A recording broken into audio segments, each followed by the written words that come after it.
के लिए बिलाल भाई आपके पास आता हूं।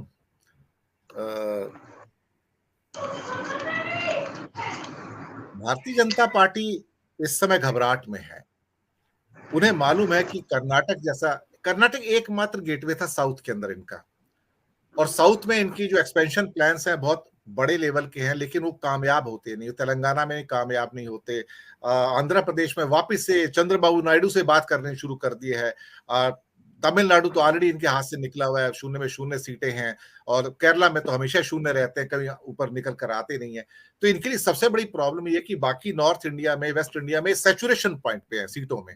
अब इनको साउथ में से सीटें जो यहाँ के लॉसेस होंगे वो कवर करनी है, लेकिन कवर कहां से करेंगे? अब तो नॉर्थ और वेस्टर्न इंडिया के अंदर भी लॉसेस सामने निकल कर आ रहे हैं, और साउथ का एकमात्र गेटवे भी इनके हाथ से अगर निकल जाता है, जिसे वो एटीएम का नाम दे रहे हैं, क्योंकि यहां से तो पैसा आता है ना। हो सकता है आज उनके पास बहुत पैसे हो, लेकिन 2024 के लिए बहुत पैसे चाहिए।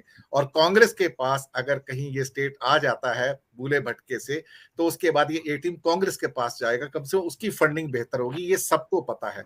शायद यही बेचैनी है कि एटीएम उनके हाथ से जा रहा है। बिलाल भाई, देखिए, बहुत अच्छी बात कही है वोरा जी। दरअसल कांग्रेस के लिए तो ये चुनाव कर्नाटक का टर्निंग पॉइंट है, और सिर्फ कांग्रेस के लिए नहीं, भारत के अंदर संपूर्ण विपक्ष के लिए। और खास तौर से कांग्रेस जिसको भविष्य में लीड कर सकती है। और जो मौजूदा परिस्थितियां हैं, कांग्रेस ने इस चुनाव को बहुत ही सीरियसली मोड में लड़ा है। स्ट्रैटेजिकली काफी डायरेक्शन ठीक रही है, बीच में कुछ फॉल्ट्स हुए हैं जिसका मैंने जिक्र भी किया। लेकिन कांग्रेस को इस बात का ध्यान रखना चाहिए कि कांग्रेस को इस कर्नाटक के अंदर at any cost smooth through चाहिए। कांग्रेस को फुल फ्लैज मेजोरिटी के लिए प्रयास करना चाहिए। और अगर कांग्रेस इसमें थोड़ा भी चूक गई तो प्रॉब्लम आ सकती है। क्योंकि अगर जेडीएस थोड़ा बहुत परफॉर्म कर गया मैसूर एरिया में, या जनता दल सेकुलर ने थोड़ा सा अपना एक अच्छी मेंटेन कर ली सीटें, तो फिर कॉल्यूशन सरकार की जो संभावना वहां पर बनती है, वो वहां पर बीजेपी गेम प्लान कर सकती है।